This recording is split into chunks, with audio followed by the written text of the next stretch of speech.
पहिलं काय व्हायचं की मच्छीमार हा मासा पकडायचे, तो मोठ्या प्रमाणात जाळ्यांचं नुकसान करतो. जाळ्यांचं नुकसान करत असल्यामुळे मच्छीमार हा मासा सोडून द्यायचे. तर आता काय करतोय आपण याच्या, कारण त्यांना रेट मिळतच नव्हता मार्केटमध्ये, हा विचारतच नव्हतं कोणी, खाण्यासाठी उपयुक्त नाहीच आहे मासा. तर आम्ही काय केलं, मच्छीमारांना किलो मागे 2 रुपये इन्सेंटिव्ह याच्यावर आम्ही एक्स्ट्रा द्यायला लागलो. आतापर्यंत इथे भिगवण मार्केटमध्ये आपण स्थानिक मच्छीमारांच्या सोबतीने आणि अंबिका फिशेस कोऑपरेटिव्ह सोसायटी यांच्या मदतीने BNHS ने भारतातलं पहिलं सकरमाउथ कलेक्शन सेंटर हे आपण स्थापन केलेलं आहे. 7 एप्रिलला याचं उद्घाटन झालं आणि 7 एप्रिल पासून 36,000 किलो म्हणजे 36 टन मासा हा आपण काढलेला आहे. उजनी धरण म्हणलं की चिलापी, रोहू, कटला, मृगल आणि राज्यातलं सगळ्यात मोठं धरण असं म्हटलं जातं. पण गेल्या काही वर्षामध्ये याच उजनीमध्ये सकर या अमेरिकन माशानं जो धुमाकूळ घातलेला आहे, त्याच्यामुळं मच्छीमारही चिंतेत आहेत आणि एकूणच पर्यावरण देखील. या सगळ्या पार्श्वभूमीवरती BNHS म्हणजे बॉम्बे नॅचरल हिस्टॉरिकल सोसायटीनं हे सकर मासे शोधायला सुरुवात केलेली आहे. सर, काय नेमकं कन्सेप्ट आहे आणि किती मासे सापडले? कसं आहे बघा, उजनीमध्ये मोठ्या प्रमाणात स्थानिक मत्स्य प्रजाती ज्या नष्ट झालेल्या आहेत, त्याला महत्वाचं कारण म्हणजे इथे परकीय माशांचं आक्रमण. तर परकीय मासे कुठले, त्यामध्ये मंगूर आहे, टिलापिया आहे, त्याचबरोबर हा सकरमाउथ मासा हा गेले 5 ते 6 वर्षात मोठ्या प्रमाणात वाढलेला आहे. मुळात हा सकरमाउथ कॅटफिश हा जो बोलतो आपण, किंवा स्थानिक म्हणजे स्थानिक मच्छीमार त्याला हेलिकॉप्टर मासा बोलतात.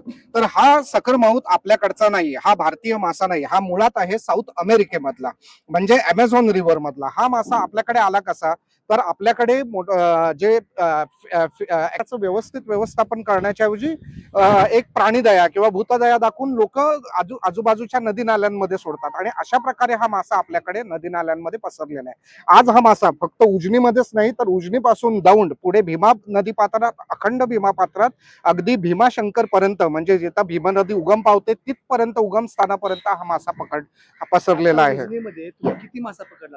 आतापर्यंत इथे भिगवण मार्केटमध्ये आपण स्थानिक मच्छीमारांच्या सोबतीने आणि अंबिका फिशेस कोऑपरेटिव्ह सोसायटी यांच्या मदतीने BNHS ने भारतातलं पहिलं सकरमाउथ कलेक्शन सेंटर हे आपण स्थापन केलेलं आहे. 7 एप्रिलला याचं उद्घाटन झालं आणि 7 एप्रिल पासून 36,000 किलो म्हणजे 36 टन मासा हा आपण काढलेला आहे. हा मासा आपण नष्ट करत नाही, तर हा मासा आपण पाठवतो फिश मिल किंवा फिश ऑइल इंडस्ट्रीला. तिथे यापासून fish oil, fish meal, fish fertilisers हे तयार केले जातात आणि तो उपयोगात येतो. तर याला प्रोत्साहन म्हणजे पहिलं काय व्हायचं की मच्छीमार हा मासा पकडायचे, तो मोठ्या प्रमाणात जाळ्यांचं नुकसान करतो. जाळ्यांचं नुकसान करत असल्यामुळे मच्छीमार हा मासा सोडून द्यायचे. तर आता काय करतोय आपण याच्या, कारण त्यांना रेट मिळतच नव्हता मार्केटमध्ये, हा विचारतच नव्हतं कोणी, खाण्यासाठी उपयुक्त नाहीच आहे मासा. तर आम्ही काय केलं, मच्छीमारांना किलो मागे 2 रुपये इन्सेंटिव्ह याच्यावर आम्ही एक्स्ट्रा द्यायला लागलो. नाही, पण त्याची किलोची किंमत किती असायची? साधारण किलोची किंमत बघा, पहिली म्हणजे अगदी 10 रुपयापासून ते 15 रुपये किलो इथपर्यंत रेट त्याचा कमी होता. BNHS ने जेव्हा कलेक्शन सेंटर सुरू केलं आणि ह्याला जेव्हा मागणी वाढली, त्याचा आत्ताचा रेट हा जवळपास 30 किलो पर्यंत, याचा 30-35 किलो पर्यंत रेट वाढलेला आहे.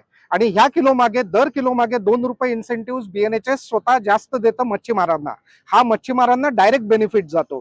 कसं आहे, हा संपूर्ण प्रोजेक्ट याला पैसे दिल्यामुळं हा जो मासा सोडून द्यायचे, सोडून द्यायचे, ते इकडे आणायला लागलेत. आणि आम्ही पूर्ण भीमा पात्रात मच्छीमारांना आव्हान करत आहोत की जेव्हा जेव्हा हा सकरमाउथ तुमच्या जाळ्यांमध्ये सापडेल, हा मोठ्या प्रमाणात भिगवण मार्केटला तुम्ही आणा आणि याचा मोबदला घ्या. हा पकडणं का गरजेचं आहे, कारण जर मासा हा आपण आत्ताच काढला नाही किंवा याच्यावर आत्ताच कारवाई केली नाही, तर मोठ्या प्रमाणात मासा हा पूर्ण अगदी आज भीमा आहे, उद्या कृष्णा पात्रात सगळीकडे पसरेल आणि आपल्या स्थानिक मत्स्य प्रजाती कायमच्या नष्ट होतील. तर किती इतर माशांना नुकसान करत होतं? तर बघा, साधारण आता म्हणजे हा मासा मुळात आहे साऊथ अमेरिकेमधला, याचा वेदर पॅटर्न, ब्रीडिंग पॅटर्न हा पूर्ण वेगळा होता. पण जेव्हा भारतामध्ये वाढ झाली, आपल्या म्हणजे आपल्या सह्याद्रीतून उगम पावणाऱ्या नद्यांमध्ये जेव्हा वाढ झाली, त्यावेळेला हा मासा आपल्या स्थानिक हवामानाशी अनुरूप व्हायला लागला. म्हणजे त्याने आपल्या मान्सून पॅटर्न बरोबर जुळवून घ्यायला लागला. जसे आपले स्थानिक प्रजाती ब्रीडिंग करतात मान्सून मध्ये, तसेच हे आता पावसाच्या सुरुवातीला ब्रीडिंग व्हायला लागलेले आहेत. हे मासे जेव्हा दुसऱ्या माशांच्या अंड्यांवर, म्हणजे काय होतं, आपल्या स्थानिक प्रजाती या ब्रीडिंग करतात आणि त्या ब्रीडिंग करत असतानाच हे मासे त्यांच्यावर फीड करतात आणि मोठ्या प्रमाणात अंडी हे मासे फस्त करतात. मोठ्या प्रमाणात अंडी तर फस्त करतातच, वरून हे मासे food competition, research competition, habitat competition, म्हणजे एकंदरीत निश कॉम्पिटिशन पॉप्युलेशन मोठ्या प्रमाणात होतं. साधारण बघा म्हणजे असं जेव्हा आम्ही टँक मध्ये ऑब्झर्व केलं तेव्हा साधारण 1 ते 1.5 किलोच्या मधला मासा हा आम्ही जेव्हा बघितलं, जेव्हा आम्ही ब्रिडिंगला एकदा मासे लावलेले आणि ज्या वेळेला अंडी जेव्हा सोडण्यात आली त्यावेळेला हा मासा बघितलं तर मोठ्या प्रमाणात 60 ते 70 हजार अंडी ही एका वेळेला हा मासा फस्त करू शकतो. एवढा मोठ्या प्रमाणात नुकसान करतो हा मासा.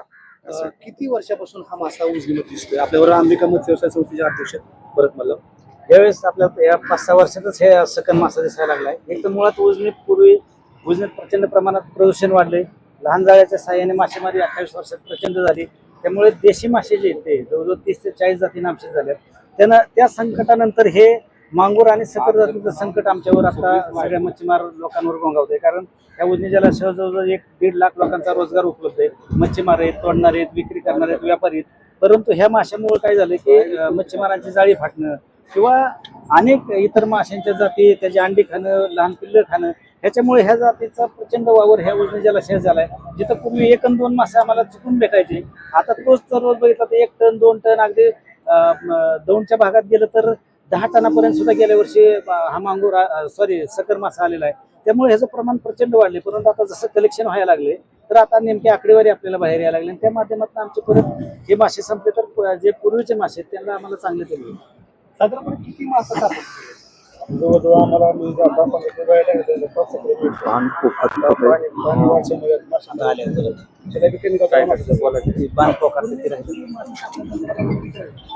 माशाला कोणी सुरू नव्हतं. हे बांधवायचं साहेबांनी दखल घेतली. मासा त्यांनी घ्यायला सुरुवात केली तर माशाला मासे गाडी मासा आम्ही तिथून घेतो. पण तुम्हाला कळलं का नव्हतं? आम्हाला माहिती नव्हतं माशाचं नाव काय आहे काय आहे. आम्ही हेलिकॉप्टर बनायचो. हे मासा काढताना सुद्धा असं इतकं बेकार मासा आहे तो. आणि खास कापतोय असं काढतो.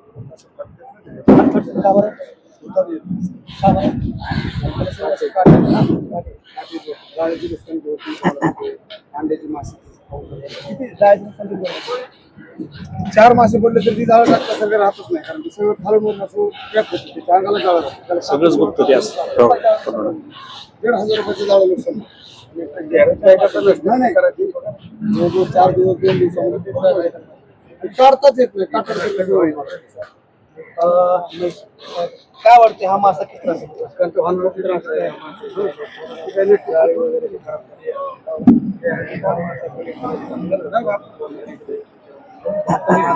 आतापर्यंत हा मासा त्याच्या आधी कधी कलेक्शन त्याच्या आधी कधी कलेक्शन कसं कलेक्शन मार्केटवरती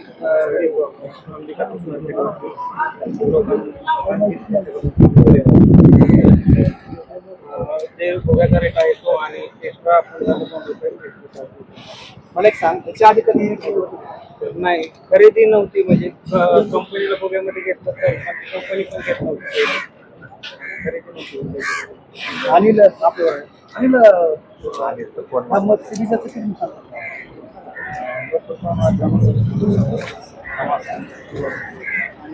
या माशामुळे आतापर्यंत मला वाटते शिंका असेल कोगळी असेल कमी प्रमाणात आहे ना. शिंका कोगळी या माशांचं हा मासा जाळ्यात जरी पडला तरी पूर्ण मला वाटतं तेवढा आता रँक जायचा